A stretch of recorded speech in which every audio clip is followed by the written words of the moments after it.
Bonjour à toutes et tous, cette petite vidéo coup de gueule à l'issue du discours de politique générale du Premier ministre François Bayrou.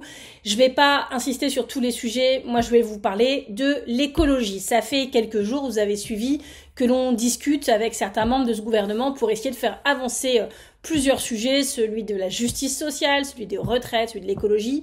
Et on voit bien que sur les sujets environnementaux, franchement, c'est la cata, c'est dur de mettre ces sujets à l'ordre du jour des réunions. On voit qu'il y a toujours une tentation de les faire passer à la trappe. On voit que c'est vraiment pas la priorité.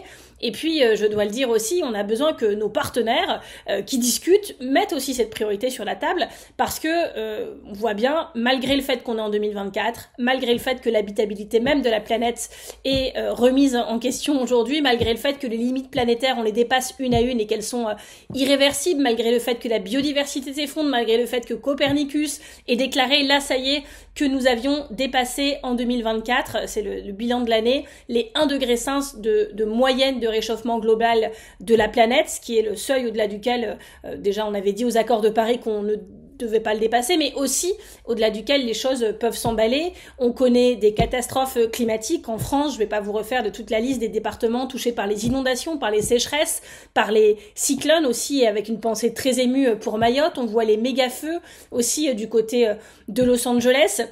Malgré le fait aussi que Oxfam ait révélé dans un rapport sorti ce week-end que, vous savez, si on donnait un budget en fait carbone à l'humanité, à chaque habitant de cette planète, les plus pauvres, et ils sont des milliards, le dépensent en fait en 3 ans ce budget annuel, mais les plus riches, les 1% de plus riches le dépensent en 10 jours, c'est-à-dire que là nous sommes le 14 janvier, et bien les 1% des habitants les plus riches de la planète ont déjà dépassé les émissions carbone qu'ils devraient respecter pour 1 an. Pour ce qui est de Bernard Arnault, il les a dépassés, tenez-vous bien, en 2h50. J'arrête là. Je pourrais continuer la liste encore longtemps, vous parler des 60% d'oiseaux des champs qui ont disparu de nos ciels, oui, en 40 ans, des 90% d'hirondelles qui ont disparu en Île-de-France en 10 ans, mais voilà, je pense que sur les constats, vous avez mieux compris que le gouvernement, donc je vous les refais pas tous.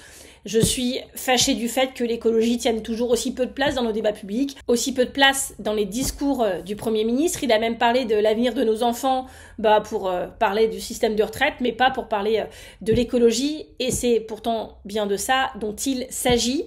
Donc, Monsieur le Premier ministre, Mesdames et Messieurs, les responsables politiques de ce pays et spécifiquement nos partenaires qui discutent avec ce gouvernement, mettez l'écologie au centre parce que ce qu'il passe est incompréhensible et si vous ne voyez pas le problème, alors nous avons un problème. On a bien vu également dans les discussions budgétaires qu'on avait beaucoup de mal à dégager des marges de manœuvre. Vous savez, nous on a listé les besoins, pas pour faire des dépenses somptuaires, mais juste pour éviter tous les coups de rabot sur MaPrimeRénov', sur le fonds vélo, sur le fonds Barnier, sur les transports collectifs. Je vais pas vous faire toute la liste sur le fonds vert. Ça, voilà, il y a plein de sujets où ça déconne, où on veut sabrer les moyens, alors que même Jean Pisani-Ferry, qui a écrit le programme d'Emmanuel Macron en 2017 sur les plans économiques, dit que ce sont des investissements indispensables et que chaque euro qu'on ne met pas sur ces sujets-là, alors on ne paiera plus cher de par notre inaction. Et vous voyez, on est obligé de se battre, non pas pour que ces budgets progressent, mais pour qu'ils ne baissent pas. Et même là-dessus, nous ne sommes pas entendus, on leur parle en milliards, ils nous répondent en millions, pour vous donner la mesure du problème.